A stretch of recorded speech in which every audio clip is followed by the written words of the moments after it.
When I dream about the moonlight on the Wabash, how I long for my Indiana home.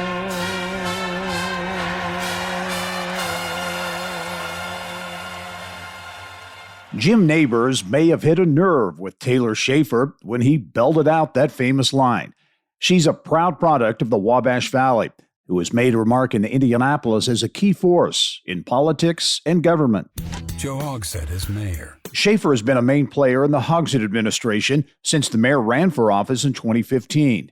Now she's taking on a new role as chief ambassador for downtown Indianapolis.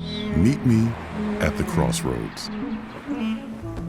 And downtown is in many ways what has kept me here in Indianapolis. And the chance to be able to instead get up every morning and really think about this footprint and this footprint that I've had the opportunity to call home for all of these years was just really exciting for me. Taylor Schaefer, her journey from growing up in Terre Haute, life at Indiana State University, her vivid memories of visits to Indianapolis as a child, life in public service, and her vision as she takes over as the new leader of Downtown Indy Inc.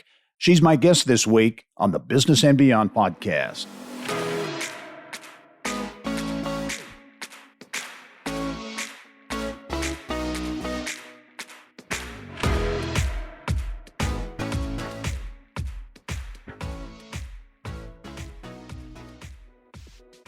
Hello and welcome to the Business and Beyond podcast presented by PNC. I'm Gary Dick, and I'm really happy you're with us for episode 93 of the podcast. Well, to understand where Taylor Schaefer gets her passion to serve, you really need to go back to her days growing up as an only child in Terre Haute. Her mom, Tammy, owned a dance studio, and Taylor grew up cutting the rug. Mom also instilled life lessons that Taylor carries to this day. The mantra, if not you, then who? And I'm pleased to be joined on the podcast this week by Taylor Schaefer, the new president and CEO of Downtown Indy Inc. Taylor, congratulations. Thanks for joining us. Thanks for having me, Gary.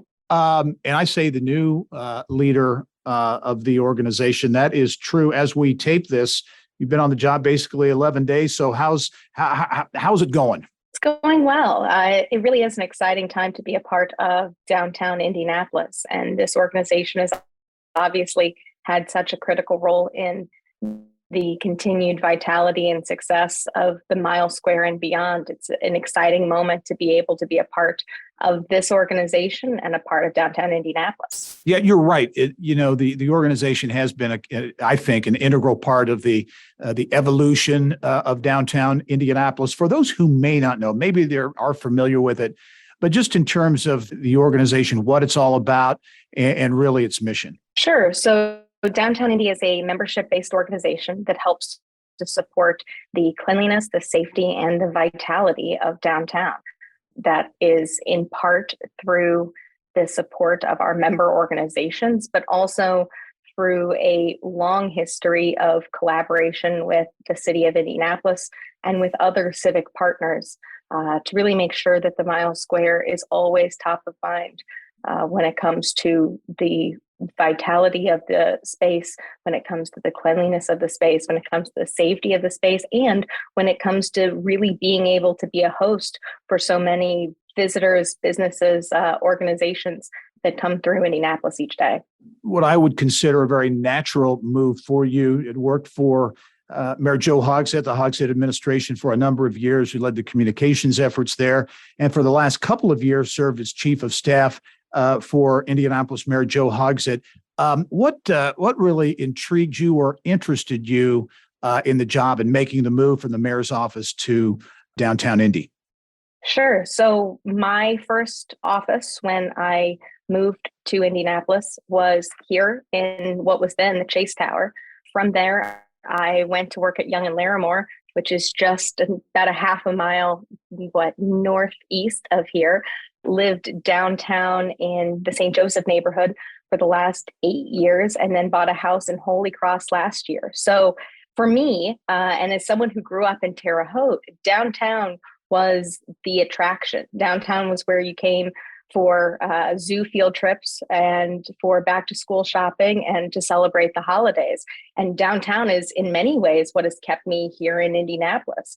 I had originally imagined, I think probably like so many recent college graduates, that I would move to Indianapolis. I would get some experience and then I would move elsewhere. And instead, what I found was that the walkability, the connectivity, the ability to have so many different cultural and entertainment and culinary experiences all within a pretty small footprint made for a really livable experience that was exciting for me. And so I've had the opportunity for the last 6, almost 7 years to work on behalf of the entirety of Marion County, and the chance to be able to instead get up every morning and really think about this footprint and this footprint that I've had the opportunity to call home for all of these years was just really exciting for me. How would you characterize the state of downtown Indianapolis? As you mentioned, there is a lot going on downtown, certainly challenges, but you look at what's going on in and around Gainbridge Fieldhouse. You look at the new Elanco corporate campus, which stands to transform that part of downtown. Circle Center has been a challenge, but there are going to be some big changes there as well. Indy 11 Park. So there are a number of big projects underway or on the boards. But how would you overall characterize the state of downtown Indianapolis? No, I think that's right. I think if you go back in our city's history and kind of break up decade by decade, it's probably undeniable that this chapter in our downtown's history is a really post-pandemic era. It will be shaped by the last several years, as every downtown across America, I think, is being shaped by the last several years and the realizations and learnings coming out of a pandemic. But I also think that Indianapolis is uniquely positioned to be able to move forward from that, to be able to see a doubling down on the type of live, work, play environment that is not just so attractive for attracting talent, but also really building upon areas of our downtown adjacent real estate that I think have been for so long overlooked. The idea of continued development really jumping the White River and moving into that Elanco campus, not to mention 16 Tech, not to mention phase 2 of BottleWorks, not to mention the exciting development happening with the IU Health campus. It really feels like there is this, and not to mention the one you included, which was the work happening at Gainbridge Fieldhouse, the expansion of the cultural trail. In just about every direction you look out your window here in downtown, you can see a crane in the air and construction occurring. And so that continued momentum both lends itself well to reimagining the next chapter of downtown Indianapolis, but also I think reiterates why it is so important to have an organization like this at the table, to ensure that the businesses, to ensure that the companies, and to ensure that the increasing residential population have a voice in that continued evolution, and to ensure that someone is getting up every morning really invested in what the future of this core of our city looks like. Lots going on, as you suggest. Indianapolis, though, not immune to the challenges facing many cities: crime, safety, homelessness, those issues which have been around for a while, but now seem to have bubbled up to the top. Last week, Starbucks announced they're closing on Monument Circle for, quote, safety reasons. Your reaction to that, does that make a statement about Indianapolis? Does it? How do you react, or how do you kind of put that in perspective with the bigger picture downtown? Well, I think there's a couple of things to be said about that. The first one simply being that it's disappointing. It is disappointing to see a business make that choice, especially in a moment in time where you have a sort of ever increasing drumbeat of people coming back downtown, people spending more time downtown, people planning their holidays in downtown. The positive thing that I would point out is that you also have several local coffee shops that are all within a couple of blocks from there that hopefully those both working and visiting downtown will be able to go visit. Downtown really continues to be the safest district in Indianapolis. Our IMPD liaisons tell me that it accounts for less than 5% of overall crime. And yet we also understand that the perception of public safety is just as critical as the realities of it, which is why we continue to collaborate with IMPD to prioritize investment in increased patrols, both with bike patrols and with officers really focusing on public spaces, especially around public events and where we're going to see increased crowds. We also continue to fund the Downtown Indy Safety Ambassador Program. The smiling faces of those safety ambassadors are pretty frequent sights for many of our business owners who have gotten to know them. And that just adds an additional level of both, I think, security, but also communication, because we know that our IMPD officers can't be everywhere all the time. So utilizing those safety ambassadors that can be in businesses regularly, that can interact with folks trying to find their way as they visit downtown or as they travel around downtown, just increases that level of engagement and hopefully helps to continue combating some of those perception issues around public safety that we see not just in downtown Indianapolis, but in so many downtowns across the country. Yeah. Do you think, Taylor, those issues have always been a concern and certainly top of mind for city planners and others who support downtown Indianapolis? Do you think there's a sense of urgency, maybe a little more so now coming out of the pandemic, the challenges, facing downtowns all over the country, getting people back downtown? Do you sense that sense of urgency maybe is a little heightened? I think that's absolutely right. I think that in any public space, in any downtown where you have the sort of steady drumbeat of workers 5 days a week go to 2 days a week or 3 days a week, it's going to feel different. And so it is why there's probably that heightened sense of urgency, that heightened sense of investment prioritization. But it's also why as downtown Indy, as a community, we have to also prioritize what it looks like for our downtown to be a 365-day environment. And I think that's why it's really important that we continue to prioritize the pipeline of residential properties in the Mile Square, that we continue to celebrate and engage the 97% occupancy rate in our residential properties and those people that live there. Because the truth is, what we saw, what many downtowns saw coming out of the pandemic, was that in order for a downtown to really be vibrant, it has to feel truly like a place where people are living and working and playing.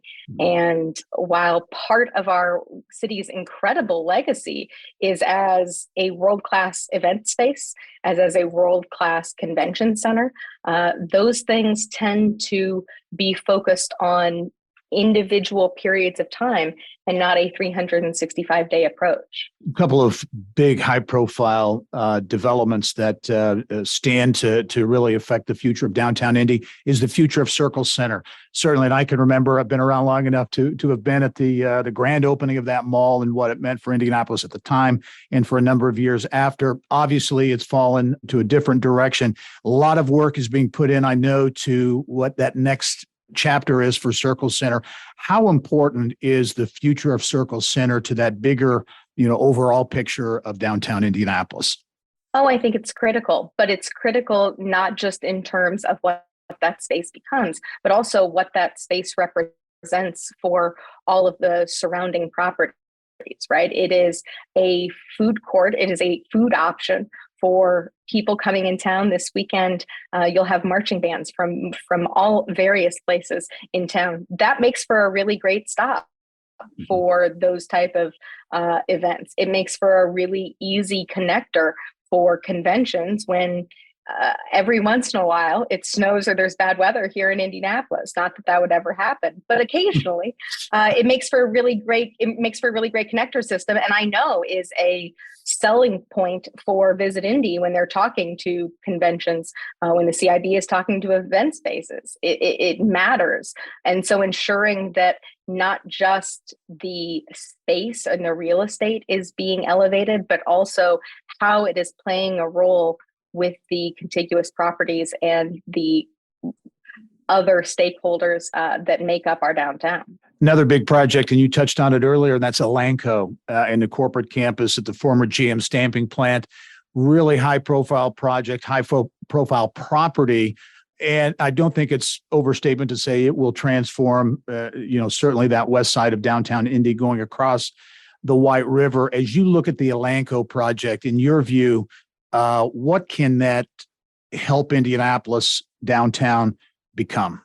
Well, for so long, we as a community have sort of turned our back on the White River, and there is a lot of history and reason for that. But it seems like the momentum has really grown even over the last decade to rethink our community's engagement with the White River. And to me, that additional connectivity with the bridge, the additional multimodal connectivity, the expansion of White River State Park and how those components interact with that site, not to mention sort of the hope and excitement that comes with the Valley neighborhood being able to reimagine that footprint is incredibly exciting for the future of downtown. I think the interstates have always sort of played an interesting role in at least since their creation, as sort of a barrier from the neighborhoods to downtown. But the White River was a pretty organic barrier that occurred. And so being able to not just have an additional bridge, but also as the city and Elanco and partners like the Cultural Trail think about how we really connect that development to downtown, how we ensure that people in the Valley neighborhood, workers at the Elanco campus, have the ability to travel over to a Indians game or make their way over for drinks and dining after work. I think it only sort of creates an environment where you've got connectivity that's really unprecedented with that site and for downtown. As you look going forward in terms of that future of downtown Indianapolis, obviously you want to continue to have that critical mass of people living downtown, working downtown. With whatever this post-pandemic world becomes in the world of work, a lot of speculation about what that will look like, that not as many people, whatever that number is, no one knows really, but not that many people are going to be in, as many people are going to be in the office. As you think through the next 5-10 years beyond, how does that, whatever that reality becomes in terms of the workplace how does that impact downtown Indianapolis? I think it only incentivizes everyone from developers to community planners to the city of Indianapolis to think about what transformation of those properties look like. And the positive that I'd point out, I did probably a vastly incomplete job when I was listing projects that excite me around downtown.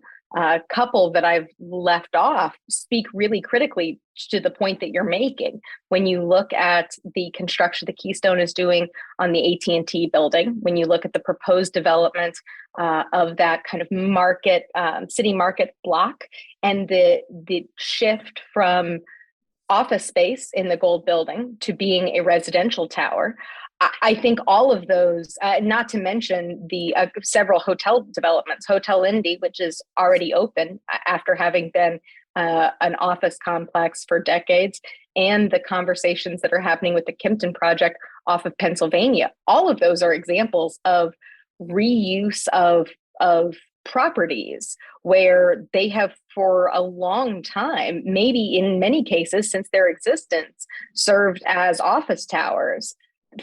Thinking differently about that space, thinking differently about what demand looks like, and then what the built environment around it looks like. The city market development is so interesting because I think it really speaks to that sort of post-pandemic prioritization for people, in the sense that, sure, could you live there and then work downtown and maybe walk to work 5 days a week? Maybe. But also it creates a campus with the proposed development would create the type of campus environment that you're seeing really become a trend among businesses as they're seeking out sites, among people choosing where to live, where you've got food options on site. You might have your office option on site. You may have the type of entertainment and kind of all week accessibility and cultural opportunities that proposed development would provide.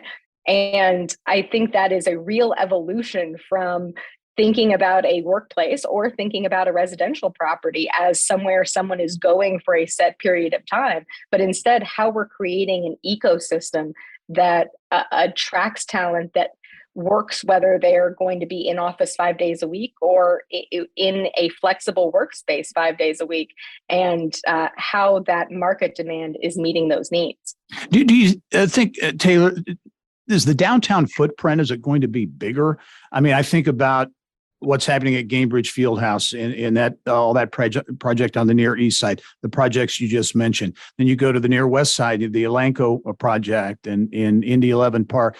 Does that indicate that for the center city out, it's kind of getting a bigger footprint going forward? Let me say a couple of things. You're right. You just named another one that I didn't manage to include in my original listing. The development happening at Elevator Hill and the repurposing of Jail 2 and the APC are incredibly exciting, and selfishly, as a Holy Cross resident, exciting for reconnecting downtown. I mean, I have probably walked or driven up Market Street into downtown every day for a year and a half now. And it's fair to say that it's very doable. It's a very easy road to come in on when construction isn't in the way, but it doesn't necessarily feel like it connected several blocks, right? I mean, you're talking about less than a mile, and yet it feels disjointed. You've got some more industrial parts, you've got some more less pedestrian friendly, less connected feeling parts.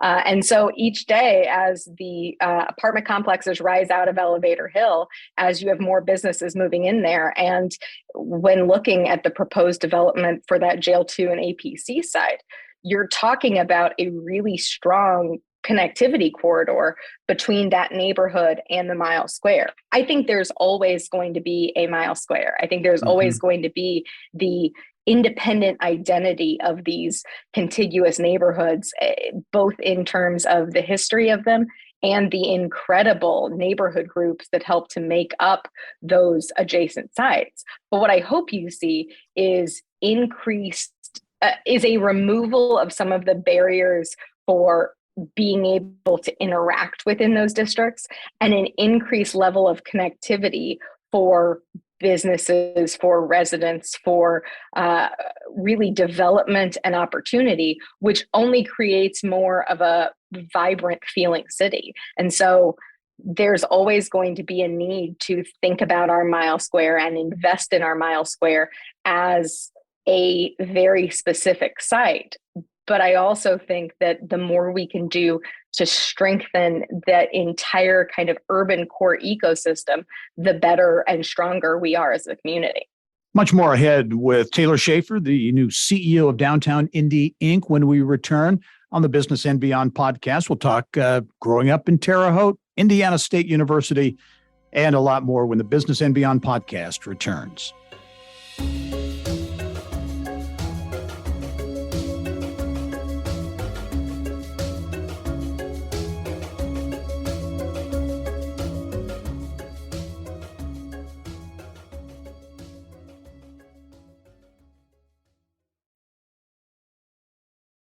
This is Alex Brown. Get caught up on the state's top business news every business day with Inside Indiana Business Radio on demand. This twice-daily podcast features our statewide Inside Indiana Business Radio reports with additional bonus content that you can listen to anytime, anywhere. You can listen now on the podcast page at InsideIndianaBusiness.com or subscribe for free on Apple Podcasts, Spotify, or wherever you get your podcasts. Welcome back to the Business and Beyond podcast presented by PNC. My guest this week is Taylor Schaefer, the new president and CEO of Downtown Indy Inc.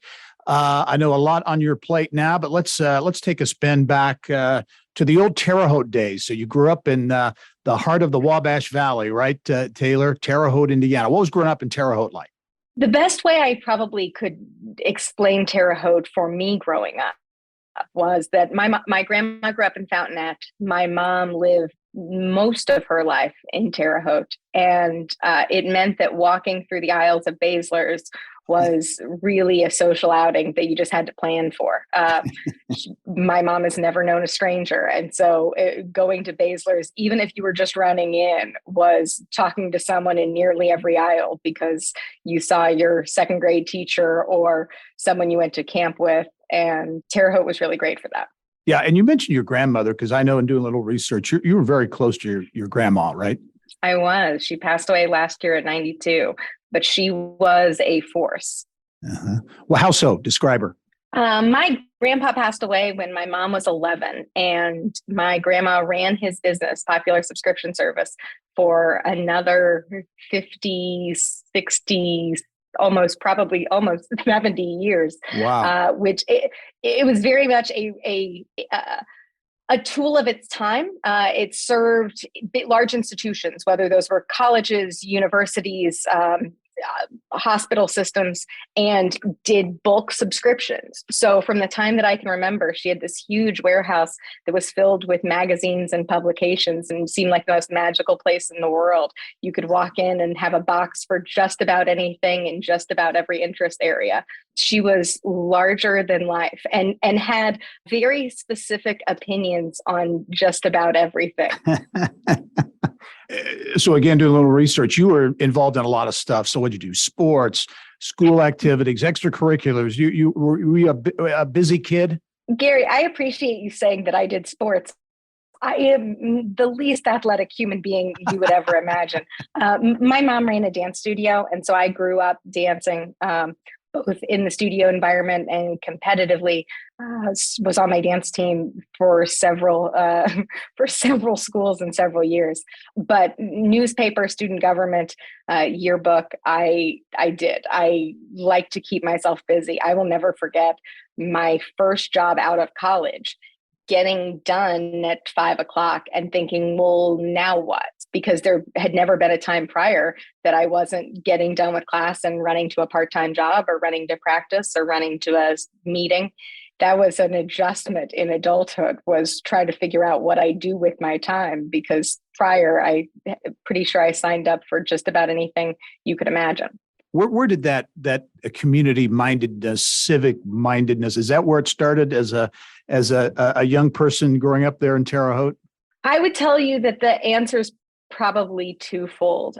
My mom very intentionally instilled a level of, if not you, then who, in me. Even small things of just trying to have sympathy or empathy for where a person was. I don't know that there was ever a family that was attempting to take a picture with one member being the designee trying to take a picture that my mom didn't stop and ask if she could do it so that everyone could be in the picture together. Yeah. And that sort of mindset of those, it's not hard to help someone. And if it takes a few minutes out of your day to make someone else's day better, is very much something my mom instilled in me. I also think that at a relatively early age, I was probably early high school, started volunteering at 14th and Chestnut Community Center. And while probably throughout school, I'd had friends and experiences that came from all sorts of different angles, it was maybe the first time that I had the chance to experience how valuable a community center and a kind of a community of support could be for a family's well-being, and how critical that could be to the outcomes a student had and the opportunities a young person had. And I think that very much instilled in me a sense of value for the types of organizations, the types of nonprofits, the types of community programming that can really make a critical difference in a young person's life. You went on to Indiana State University. Was that just the natural, that was where you were going to go, or did you think about other schools when you were looking at college? Oh, Gary, I would have told you that I absolutely was never, ever, ever going to go there. By that point, my mom was working at Indiana State, and I swore that I did not want to be in Terre Haute a second longer. But my mom talked me into being there for at least my first year to get some of my general courses done. And like I said, she was working there. And so that was obviously a benefit from a financial situation. And spent a year there and loved it.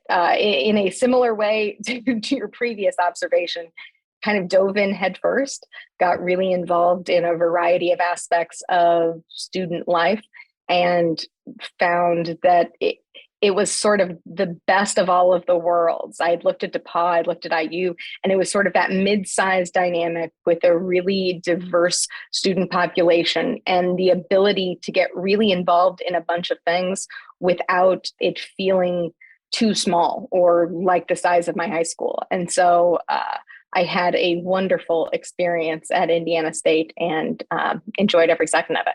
Yeah, fellow Sycamore, each of us ISU grads, so that's always great to have an ISU person on the podcast. And I should mention you earned many accolades while you were at ISU, including in 2010, you were crowned Miss ISU. That is factually accurate. What was that like? That's awesome. So I think for anyone who knows me as an adult, this fun fact is always astonishing to them. But so when I was growing up, Miss Indiana, the state pageant, was held in Terre Haute. And when you're 5, 6, 7, a bunch of college girls getting to dress up in fancy outfits and perform seems like a really cool opportunity. And then I found myself at 17, 18, 19, first of all, no longer competitively dancing and had been doing that all through high school. I found myself really thinking critically about what I wanted to do next and liked I'm also, I won't lie, a little competitive. And so the opportunity to kind of experience all of those things, work on myself as a full person, continue being able to perform in a way that I felt like I had kind of lost, and then to be able to invest in myself and think about the future and create a network of young women across the state who were similarly driven and similarly interested in those same experiences was wonderful.